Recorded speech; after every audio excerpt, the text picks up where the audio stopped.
सिंधुदुर्ग जिल्ह्यासह इतर जिल्ह्यातील ताज्या घडामोडी पाहण्यासाठी सिंधुदुर्ग 24 तासला सबस्क्राईब करा आणि बेल आयकॉनवर क्लिक करा। सिंधुदुर्ग 24 तास सदैव तुमच्या सोबत। पुढील बातमी पाहणार आहोत विस्ताराने। राज्याचे उपमुख्यमंत्री अजित पवार यांच्या विमानाला बारामती विमानतळावर लँडिंग दरम्यान भीषण अपघात झाला आहे। सर्वात आधी अजित पवार गंभीर जखमी झाल्याची माहिती मिळत होती, पण आता अजित पवार यांचा मृत्यू झाल्याची माहिती मिळत आहे। तर अपघाताच्या शेवटच्या क्षणी काय झाले याबद्दल देखील मोठी माहिती समोर आली आहे। अजित पवार यांच्यासोबत 6 जणांचा मृत्यू झाल्याची धक्कादायक माहिती समोर आली आहे। अजितदादा पवार यांचा आज अकाली हेलिकॉप्टर दुर्घटनेत निधन झालं आणि याबद्दल सर्वत्र महाराष्ट्रात शोक व्यक्त केला जात आहे। आणि त्याच अनुषंगाने या ठिकाणी आपण आज भारतीय जनता पार्टीचे माजी आमदार अजितराव गोगटे यांच्याशी संवाद साधणार। गोगटे साहेब, एकंदरीत ही घटनेबद्दल आपण काय सांगाल? आज सकाळी मला एक फोन आला मुंबईहून की टी व्ही लावा, म्हणून मी टी व्ही लावला। सुरुवातीला विमान दुर्घटना एवढीच अशीच बातमी होती, पण विमानाचा दुर्घटना बदल्यानंतर विमानाचा जो दुर्घटनाग्रस्त झालेलं हे होतं, सगळं जळलेलं होतं, त्यामुळे धुकधुक झाली होती की याच्यात कोणी जगण्याची शक्यता नाही। आणि तसंच झालं। नंतर त्या सगळेजण त्या जे होते, पायलटपासून क्रूपर्यंत सगळे त्यांचे सहाय्यक वगैरे, त्या सगळ्यांच्या बरोबर अजितदादांचं सुद्धा त्या ह्याच्यात निधन झालं। आणि ही बातमी अतिशय धक्कादायक, अतिशय दुर्दैवी आणि महाराष्ट्राच्या राजकारणात सुद्धा एक मोठी उलथापालथ करणारी घटना आहे असं म्हणायला पाहिजे। कारण अजितदादांचा जो स्वभाव आणि अजितदादांचं जे काम करण्याची पद्धत, हे सगळे मला सुद्धा अनुभव आहे। कारण ते मला वाटतं 91 पासून आमदार आहेत।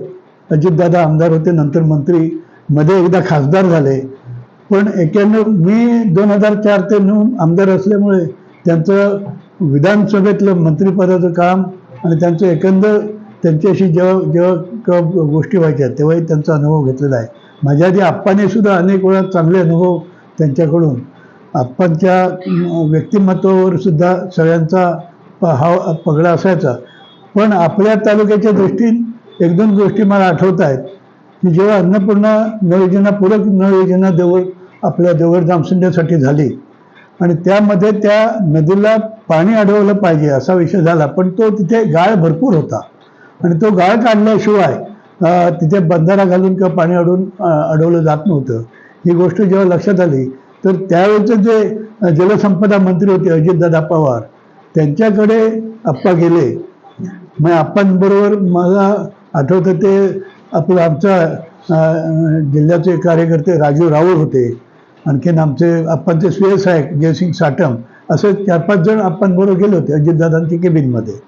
आणि हे विधानसभेत विषय झाला होता आणि त्यांनी आश्वासन दिलं होतं की आम्ही गाळ काढतो म्हणून। ते पूर्तता झाली नव्हती, म्हणून आप्पा परत त्यांना सांगायला गेले, विचारायला गेले काय झालं, तुम्ही करताय की मी इथेच थांबू, इथेच आप्पांच्या त्या स्टाईलने त्याने, तर ते एवढे उठून उभे राहिले। आप्पांना म्हणाले बसा तुम्ही आधी, मी तुमचं काय विषय तो सांगतो। आणि त्यांनी तो विषय लगेच, तुम्ही म्हणाले देवळला जायच्या आत ती ऑर्डर निघेल आणि काम सुरू होईल, म्हणजे आणि त्या पद्धतीने ते काम सुरू झालं। गाळ काढला गेला, हा पहिला गाळ काढला गेला। नंतर माझ्या आमदारकीच्या काळात मी दुसऱ्यांदा गाळ काढला। पण हे आप्पांच्या ह्याच्यात अनेक असे विषय आहेत अजितदादाशी संबंधित। आमच्या संबंधित एक विषय होता की आमच्या कॅनिंग फॅक्टरीला प्रसंगीला तेव्हा ते अर्थमंत्री होते आणि विरोधी पक्षात होता, आम्ही भाजपमध्ये होतो। जठार तेव्हा आमदार होते आणि सगळे जाऊन अडकायचं तिथे मंत्र्यांच्या संमतीसाठी। आणि त्यावेळी त्यांनी जठाराने त्यांना हे सांगितलं बाबा आमचे असं अडलं, आणि त्यांनी ते परवानगी दिली। आणि तेव्हा ते आम्हाला, ही साधारण 2000 ह्याची 8-9ची गोष्ट आहे, 9ला हे झालं। हे अशा पद्धतीने त्यांचा जो कामाची पद्धत आहे, त्यांनी ज्याचं काम होऊ शकणार नाही त्यांच्याकडे ते डायरेक्ट सांगायचं हे काम माझ्याकडे आणू नकोस, हे काम होणार नाही। आणि ज्यांचं काम व्हायचं आहे त्याला वेळ काढीत सुद्धा बसायचं नाही, आज देतो उद्या देतो असं काय, हा त्यांचा एक चांगला स्वभाव होता।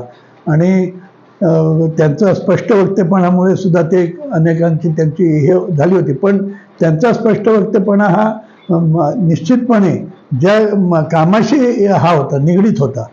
त्याचबरोबर अनेक त्यांचे जे विक्रम आहेत, उपमुख्यमंत्री राहण्याचे विक्रम, त्यांचे आमदारकीचे विक्रम, हे सगळे सुद्धा त्यांनी हे केलेले आहेत. आणि आत्ताच्या ह्याच्यात बोलायचं झालं तर अजितदादा आणि एकनाथ शिंदे आणि आमचे मुख्यमंत्री देवेंद्र फडणवीस ह्यांचं जे केमिस्ट्री जमलेली होती महाराष्ट्राच्या राजकारणातली, ती अतिशय चांगली होती.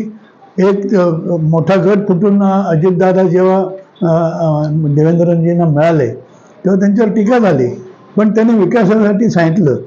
पहिल्यांदा सुद्धा पहाटेच्या ह्याच्या शपथविधीला सुद्धा त्यांनी शपथ घेतली होती. बोलायचा मुद्दा आहे की अशा ह्या अकाली निधनाने महाराष्ट्राची आणि सगळ्या ह्याची खूप हानी झाली एवढं निश्चित. भारतीय जनता पार्टीचं सुद्धा तर त्यांचे आमचे वरिष्ठ नेते प्रतिक्रिया देतीलच. पंतप्रधान नरेंद्र मोदी, राष्ट्रपती या सगळ्यांनी दिलेली आहे.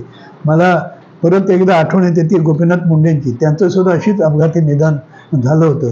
एक असं का होतंय, अपघाती विमान दुर्घटना अशी का व्हावी? कारण जे बातमीत आणि कळलंय ते विमानात त्या बिघाड झाला होता आणि इमर्जन्सी लँडिंग करणं भाग पडलं, असं काहीतरी झालंय असं दिसतं. पण अतिशय दुर्दैवी घटना आहे. त्यांच्या कुटुंबावर हा मोठा आघात आहे आणि मी माझ्या वतीने, आमच्या कुटुंबाच्या वतीने, भारतीय जनता पार्टीच्या वतीने मी दुःख व्यक्त करतो, शोकांतिका, त्यांना श्रद्धांजली वाहतो. भारतीय जनता पार्टीचे माजी आमदार अजितराव गोपटे यांनी या ठिकाणी भारतीय जनता पार्टी आपल्या कुटुंबियांच्या वतीनं देखील या ठिकाणी श्रद्धांजली अर्पण केलेली आहे. सिंधुदुर्ग जिल्ह्यासह इतर जिल्ह्यातील ताज्या घडामोडी पाहण्यासाठी सिंधुदुर्ग 24 तासला सबस्क्राईब करा आणि बेल आयकॉनवर क्लिक करा. सिंधुदुर्ग 24 तास सदैव तुमच्या सोबत.